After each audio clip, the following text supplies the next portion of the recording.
Drama कर रही है। जी हाँ, ये सारी कहानी है। ऐश्वर्या ने एक तीर से दो निशाने लगाए हैं। जायज है मन्नत या नाजायज? विक्रांत का भी दिल पिघल गया, खुद भी बेचारी बन गई, सिंपैथी कार्ड ले लिया। सबको उसने अपनी मुट्ठी में ले लिया, अपनी बातों में उलझा लिया और अपने। तो दोस्तों, ऐश्वर्या बहुत बड़ी शातिर खिलाड़ी है। मन्नत को बचाने गई, मन्नत को कहा कि मैं तेरी माँ हूँ, तेरी माँ तुझे बचाएगी, और जो तेरी माँ के साथ हुआ वो तेरे साथ नहीं होगा।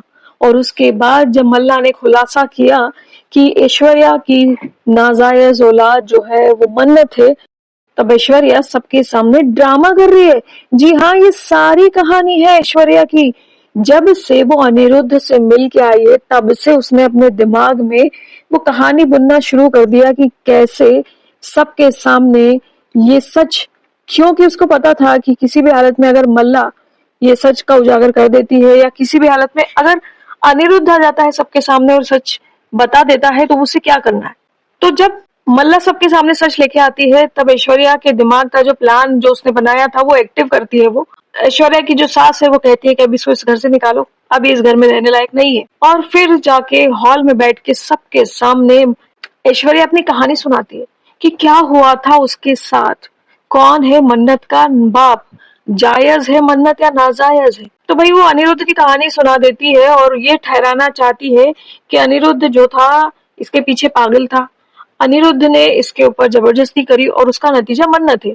सबके सामने बेचारी बन गई, पूरे परिवार के सामने बेचारी बन गई, मन्नत के सामने, श्रुति के सामने, इवन विक्रांत का भी दिल पिघल गया। लेकिन ऐश्वर्या की सास जो है वो ये मानने को तैयार नहीं, क्योंकि ऐश्वर्या की सास अपनी बहू के रग रग को जानती है और सबको उसने अपनी मुट्ठी में ले लिया, अपनी बातों में उलझा लिया और अपने आप को एकदम इनोसेंट साबित कर दिया। इनफैक्ट मन्नत जो अभी तक उससे इतनी नाराज थी, उसने भी इस बात को मान लिया कि ठीक है, हम हमेशा औरतों को कटघरे में खड़ा करते हैं, लेकिन पाप तो दोनों ने किया है, तो फिर सिर्फ औरत को ही क्यों जवाब तलब करना पड़ रहा है।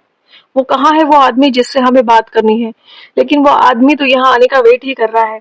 अब अनिरुद्ध, क्योंकि ऐश्वर्या ने तो ये सपने में भी नहीं सोचा था कि अनिरुद्ध सबके सामने आके सच उगलने वाला है। अब अनिरुद्ध सलूजा मेंशन में आएगा, पूरे खानदान के सामने सच बताने वाला है, और सच कुछ और नहीं होगा, बस इतना होगा कि मन्नत नाजायज तो नहीं है, जायज है, क्योंकि ये सारा जाल ऐश्वर्या का बुना हुआ है। ऐश्वर्या ने एक तीर से दो निशाने लगाए हैं। पहला, मन्नत को बचा के उसने मन्नत को कह दिया कि मल्ला को एक चांस और दे दो, विक्रांत को उसका नाम मत बताना और किसी से कुछ मत कहना। दूसरा, उसके सामने खुद को एक बेचारी माँ बता दिया, उसके साथ जो गलत हुआ वो अब उसकी बेटी के साथ ना हो ये जता दिया, और खुद भी बेचारी बन गई, सिंपैथी कार्ड ले लिया और मल्ला को यानी कि अपनी बेटी को भी बचा लिया। क्योंकि कुछ भी हो जाए, ऐश्वर्या मल्ला का साथ तो नहीं छोड़ेगी, चाहे मल्ला कितनी भी बेवकूफियां करे। लेकिन मन्नत का बाप, मन्नत का पिता उसका साथ देने के लिए और सच का खुलासा करने के लिए जल्द ही आने वाला है। और उसके बाद ऐश्वर्या और मल्लिका क्या करेंगे दोनों, जब दोनों का सच सबके सामने आ जाएगा दोस्तों। और उसके बाद फिर मन्नत और विक्रांत दोनों फाइनली एक हो जाएंगे। उससे भी पहले, उन दोनों के एक होने के पहले, रवीना, ऐश्वर्या विक्रांत का सच बताने वाले हैं। विक्रांत का सच ये रहेगा कि वो सलूजा है ही नहीं, वो तो एडॉप्टेड भी नहीं है, उसको उसकी माँ से छीना गया है, और वो भी नीतू ने छीना है, और ये सच उसके साथ जिंदगी भर छुपा के रखा गया है।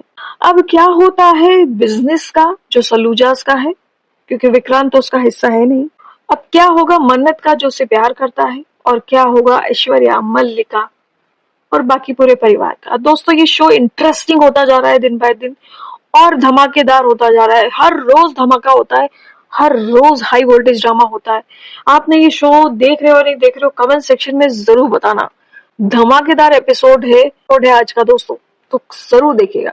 और ये वीडियो अच्छा लगा हो तो लाइक कर दीजिएगा, चैनल पे सब्सक्राइब नहीं किया हो तो please subscribe. Thank you for watching.